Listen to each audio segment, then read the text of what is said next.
They said the twin cam was Harley's answer to progress. Smoother, faster, stronger. But for riders who owned the early models, it became something else entirely. A ticking clock hidden behind chrome. Between 1999 and 2006, Harley rolled out the Twin Cam 88, promising modern performance wrapped in tradition. What most riders didn't know was that buried inside that new engine were parts that simply couldn't survive the miles. Cam chain tensioners wearing out before 30,000, oil pumps losing pressure under heat, compensators rattling themselves apart. The symptoms started as whispers, a faint rattle here, a pressure drop there, and dealerships brushed it off as normal Harley character. But by the time the death rattle became common language, the damage was already done. This isn't rumor or internet gossip. It's documented in factory service bulletins, owner reports, and thousands of torn-down engines. Harley eventually switched to a hydraulic tensioner system in 2007, but for many riders, that fix came years and thousands of dollars too late. So tonight, we're pulling the cam cover off the legend itself. You'll see what failed, when it failed, and how riders, not the company, finally fixed the design that was never meant to last. Because what's buried in this story isn't just bad engineering. It's a lesson every Harley owner deserves to hear before the next mile rolls by. The hidden memos.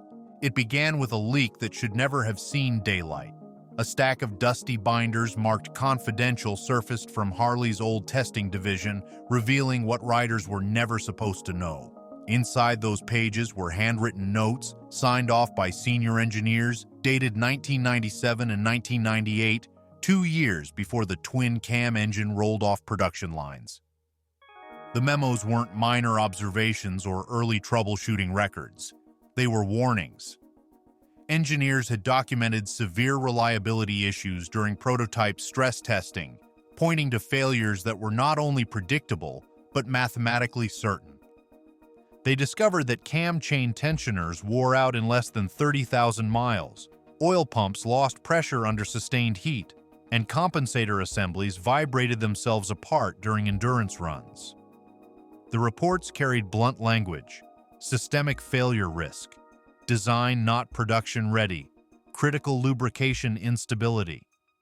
But corporate schedules were locked, dealer marketing had already been printed, and financial forecasts depended on a launch that couldn't be delayed. According to one internal note from a senior engineer named Marcus Chen, releasing this engine without redesign will cause catastrophic reliability issues within 5 years. That document was time-stamped June 12, 1998. 3 months later, production began exactly as planned.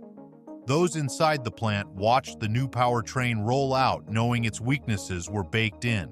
When these memos surfaced 2 decades later, the shock reverberated through the Harley community like an earthquake. They revealed that the failures thousands of riders would later experience were not bad luck, not maintenance neglect, but predicted mechanical inevitabilities. Harley's engineers had seen the storm coming. Management simply ignored it. Those papers were warnings, and the first parts to fail proved them right. The cam chain weak link. The first public sign of trouble came from the heart of the motor, the cam chain system. What looked like a simple tensioner assembly became the time bomb that defined the twin cam era. Riders began reporting a strange rattle around the 20,000-mile mark, a metallic whisper that grew louder with every trip. Harley service centers brushed it off as normal mechanical character, but internal lab data told a different story. Testing from 1998 showed that the spring-loaded chain tensioner wore down at an alarming rate. The plastic shoe material softened under oil temperature cycles, shedding microscopic fragments into the lubrication system. Those fragments didn't just cause noise, they clogged the oil filter and scored internal passages. Within months of steady use, the tensioner would collapse completely, allowing the timing chain to skip teeth. When that happened, the engine's valve timing jumped out of sync, pistons slammed into open valves, and the motor destroyed itself in seconds. The fix was simple but expensive: upgrade to a hydraulic tensioner, or redesign the drive entirely. Engineers proposed both. Management rejected both. The hydraulic setup cost $23 more per unit, and the redesign would delay production by 6 months. Harley chose to proceed with what one engineer called a disposable timing system. In workshops across America, independent mechanics became detectives, finding the same orange fragments trapped in every drained oil pan. Forums began calling it the death rattle, but the company avoided that term like poison. For years, Harley sold replacement tensioners identical to the failing originals, calling them wear items rather than defective parts. The mechanical truth was brutally simple. The tensioner design failed exactly as the memos predicted. What riders heard as a faint rattle was a countdown clock inside their engines. But a slipping chain wasn't the worst betrayal. The oil system made sure of that.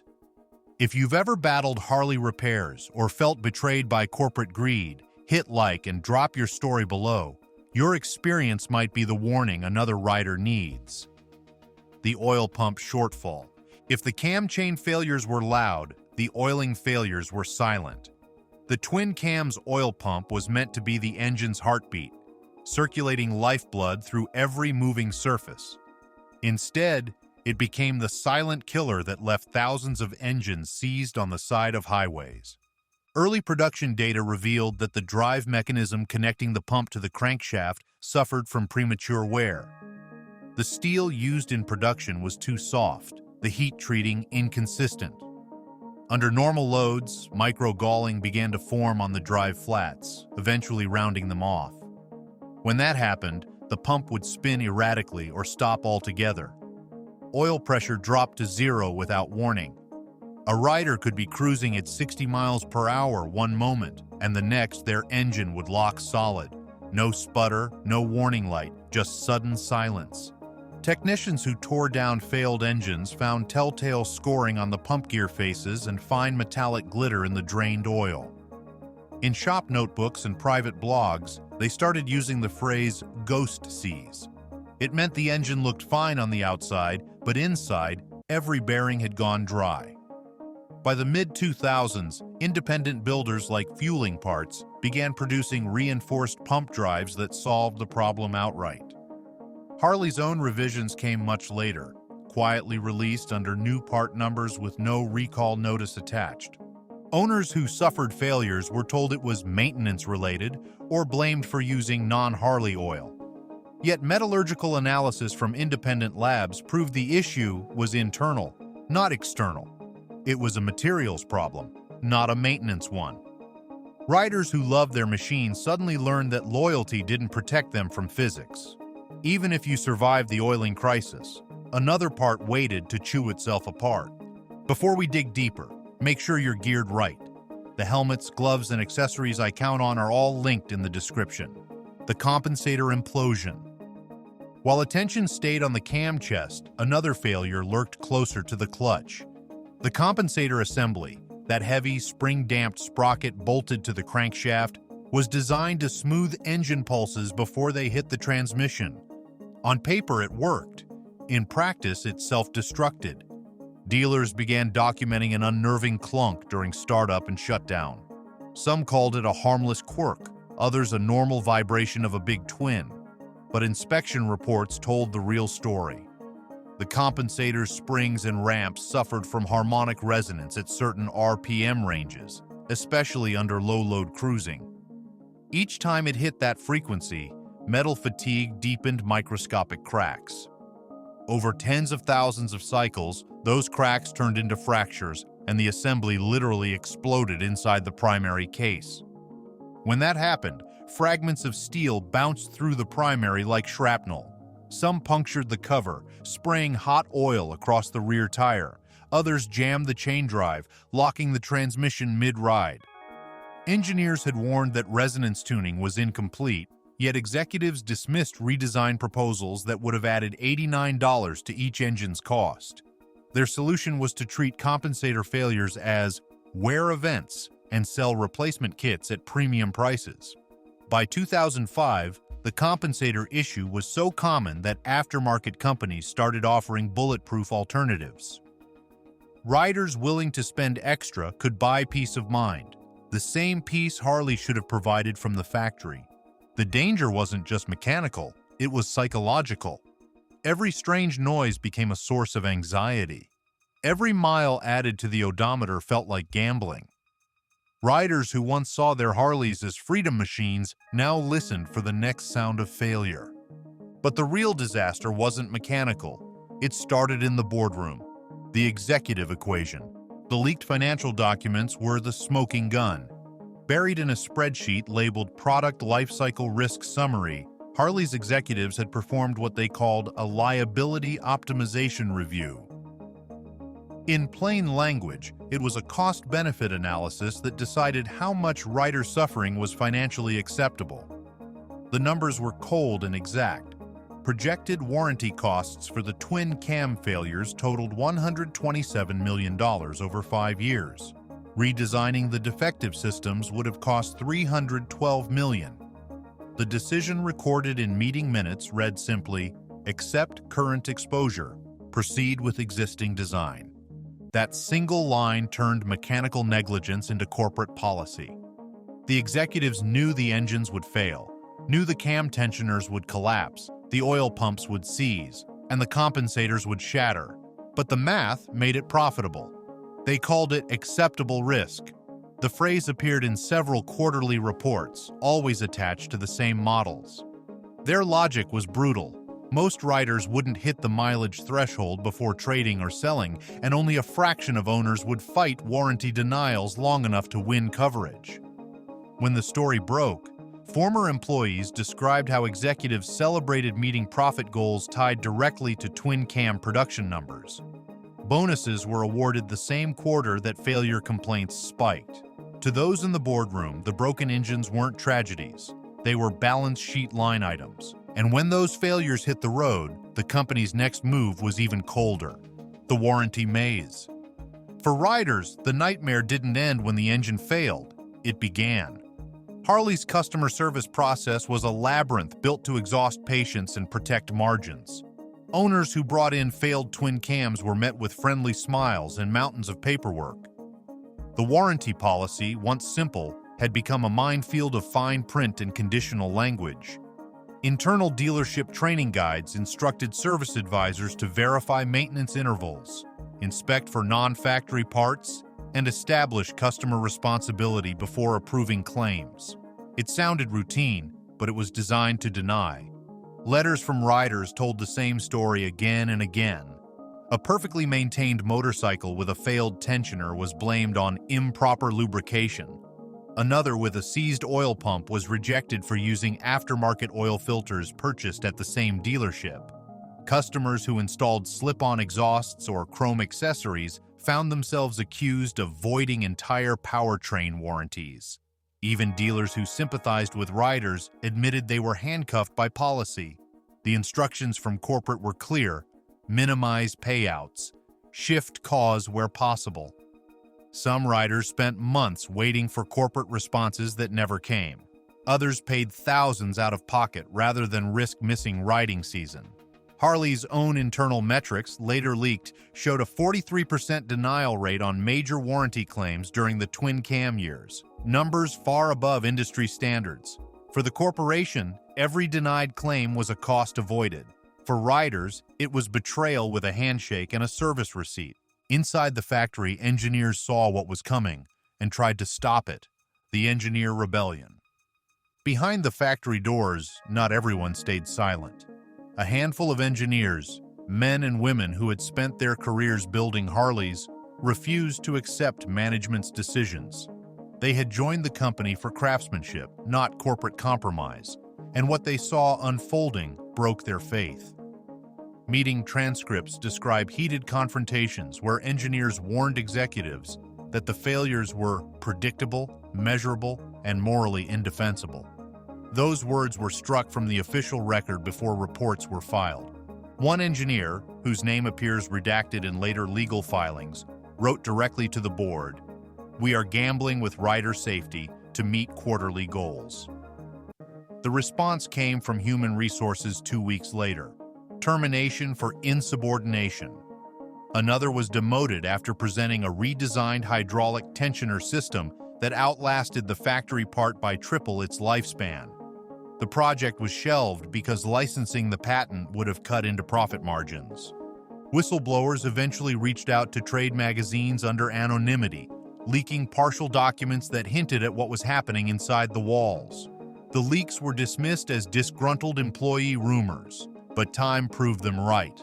Every problem they described, cam wear, oil starvation, compensator failure, would later appear in thousands of customer complaints. The rebellion failed to change corporate policy, but it left a moral scar. Harley's greatest engineers, the very people who once defined American motorcycling, had been silenced for trying to protect riders from their own company. But the fight wasn't over. It just moved to the showroom floor. The dealer dilemma. Dealers became the unwilling middlemen between angry customers and corporate indifference. They faced riders whose engines failed at 30,000 miles and executives demanding cost containment. Service managers were caught between loyalty to their communities and the legal scripts handed down from Milwaukee headquarters. Confidential bulletins instructed them how to frame conversations, what language to avoid, and how to redirect blame without admitting fault. One bulletin even recommended calling failures usage anomalies instead of defects. Some dealers quietly rebelled, stocking aftermarket parts, better pumps, stronger tensioners, and installing them secretly for trusted riders. Auditors threatened franchises for unauthorized fixes, forcing decency into secrecy. Former service managers described exhaustion and guilt, staying late to whisper, "It's not your fault. The part was bad from day one." Others simply left, disillusioned as protecting profits replaced protecting riders, watching the Harley name they once cherished become a symbol of compromise rather than freedom, loyalty, or the mechanical honesty they once believed in. By the end of the twin-cam era, the relationship between dealers and riders had fractured. The handshake trust that once defined Harley culture was gone. Every repair felt like an interrogation, every claim a negotiation. The same brand that had built its legend on loyalty had turned its own network into damage control. While corporate dodged blame, riders began their own investigation. If you believe riders deserve truth over marketing, subscribe now, because the next story we're exposing will change how you see every brand, every bike, and every mile ahead. The Rider Reckoning. The first wave of outrage didn't come from journalists or lawyers. It came from the open road. Riders began sharing stories across the country about their twin-cam breakdowns. A trucker from Ohio wrote on a forum that his Harley seized outside Nashville during a cross-country tour, forcing him to spend 3 nights in a motel while waiting for parts that never arrived. A retired Marine from Arizona described how his cam tensioner disintegrated mid-ride, scattering debris through his engine. The shop called it a wear item. He called it a betrayal. These stories multiplied fast. Motorcycle clubs began keeping unofficial failure logs, tracking bikes by year, mileage, and repair type. Patterns emerged, most failures between 25 and 45,000 miles, exactly as early memos warned. Rallies once celebrating freedom became therapy sessions, riders swapping repair tips, every new vibration feeling like danger. It wasn't just the cost of repairs that hurt, it was the loss of confidence. Harleys had always been more than machines. They were symbols of pride, legacy, and independence. But when riders realized the company they trusted had gambled with that pride, the emotional damage cut deeper than any mechanical failure. Loyalty turned to resentment, and for the first time in decades, the sound of a Harley rumble brought more worry than joy. But where Harley failed, the community built a solution: the aftermarket salvation. When corporate engineers refused to fix the twin cam, independent builders stepped up. Across small workshops and machine garages, a quiet revolution began. S&S Cycle, Fueling Parts, and Baker Drivetrain didn't just criticize the factory, they engineered answers. They reverse-engineered failed components, measured stress tolerances, and created replacements that actually worked. Hydraulic tensioner conversions replaced fragile plastic shoes. Precision oil pumps eliminated cavitation. Heavy-duty compensators killed the clunk. By 2006, riders spent their own money rebuilding engines Harley wouldn't support. Necessity became innovation as aftermarket parts restored and enhanced reliability. Engines ran cooler, oil pressure stayed stable, vibration dropped. That first smooth, quiet ride felt like redemption, proof the unfixable design could be perfected through honest engineering. The aftermarket boom created an entire new economy. Custom shops thrived as word spread through clubs and online communities. "If Harley won't fix it, we will," became a rallying cry. Riders mailed parts across states, shared installation videos, and built a self-sufficient repair culture. For the first time in years, hope returned to the twin-cam community, not because of the company, but because of the people who refused to give up on their bikes. Fixing the engines didn't fix the market value. That crash came next, the resale collapse. When the truth finally spread beyond club circles, the used market cratered. Dealers couldn't ignore the stigma attached to twin-cam models. Customers walked into showrooms asking, "Has the cam chest been done?" before they even looked at the paint. If the answer was no, they walked out. Trade-in values plummeted. Some dealers quietly stopped accepting early 2000s Harleys altogether, calling them high-risk inventory. Auction records told the story in cold numbers. In 2015, twin-cam models with documented upgrades fetched almost 30% more than identical stock bikes. By 2017, the gap widened to over 40%. Private sellers learned that receipts were worth more than chrome. Every invoice showing an S&S or fueling upgrade added real dollars to a sale. Those who ignored the warnings paid the price. A pristine, low-mileage Road King without tensioner work could lose $5,000 in value overnight. Riders began referring to the used market as pre-upgrade or post-upgrade. It wasn't about mileage anymore, it was about trust. Mechanics and appraisers became the new gatekeepers of resale value. The Harley name, once enough to guarantee demand, now came with a question mark. The company's silence had poisoned its own reputation in the market it once dominated. What had been a brand of heritage now carried the stigma of denial. And while riders lost money, lawyers tried to claw it back. The legal stalemate. The lawsuits arrived in waves but ended in whispers. Riders from across the country filed complaints, claiming Harley had knowingly sold defective engines. Several class actions formed, only to collapse under the weight of legal maneuvering. Harley's lawyers argued that failures resulted from improper maintenance or unauthorized modifications, the same excuses used in dealerships. Each case that made it to court dragged on for years. In 2007, the Wisconsin Supreme Court sided with Harley, rejecting riders' claims. Quiet settlements followed, sealed by silence. Fewer than 1 in 10 received compensation, the rest rebuilt in defiance.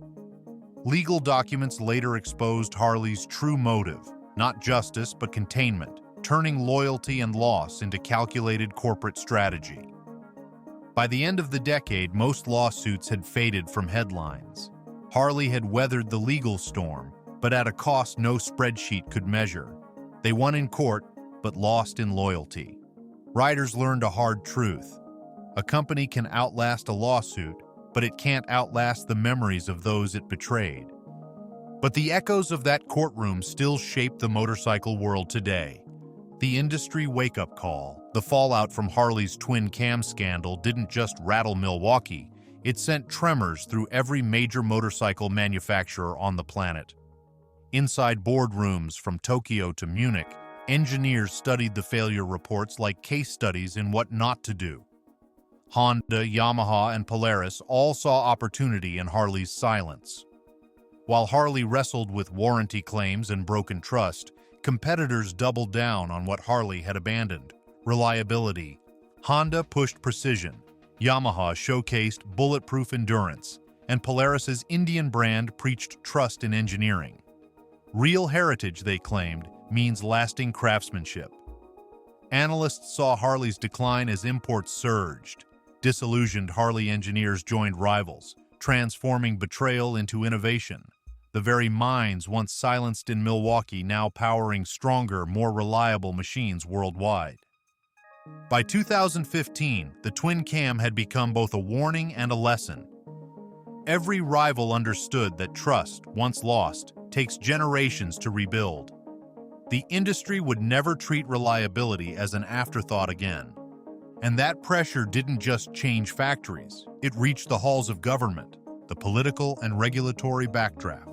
When the twin cam story reached Washington, it collided with a broader movement for consumer protection.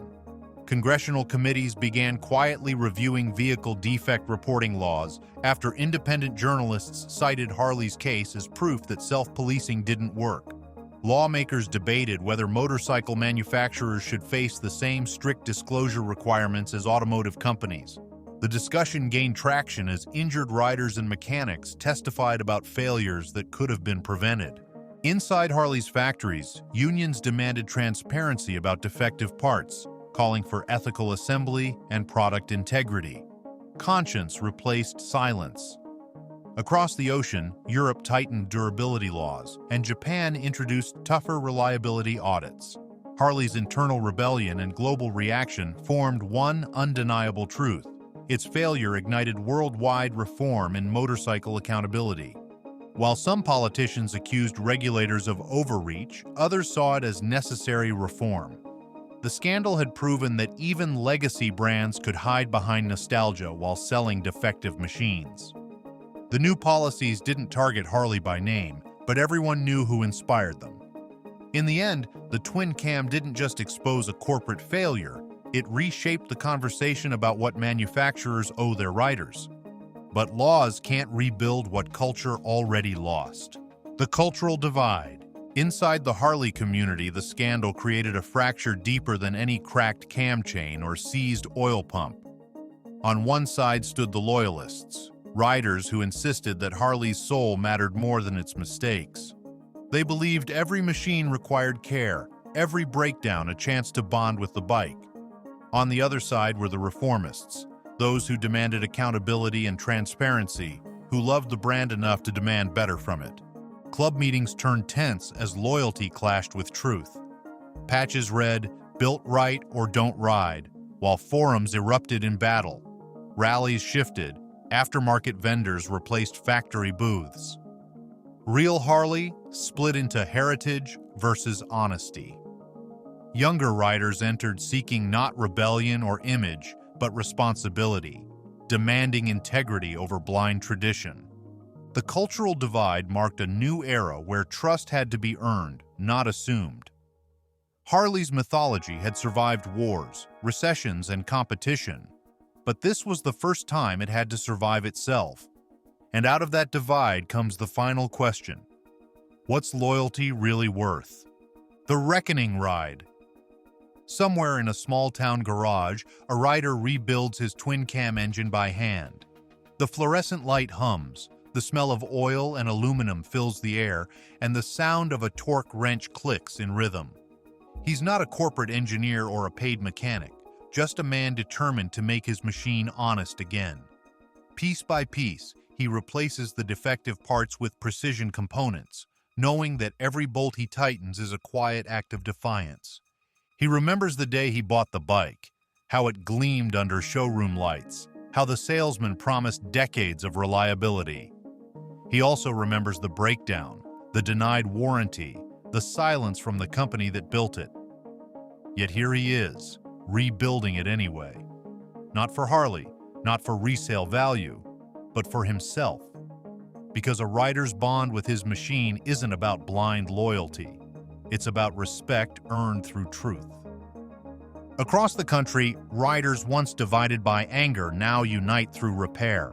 Forums share blueprints and restoration guides born from betrayal. The memos that predicted failure now fuel revival. The twin cam scandal proved one truth. Heritage means nothing without honesty, And freedom begins when riders reclaim trust with their own hands. They said the rattle was character. Riders learned it was a warning, and this time they're listening. They said the rattle was character, but now you know it was a warning. The truth is out, and riders everywhere are taking back their machines one wrench at a time. If this story hit home, hit like, subscribe, and drop your experience below. Every comment helps another rider see the truth Harley tried to hide.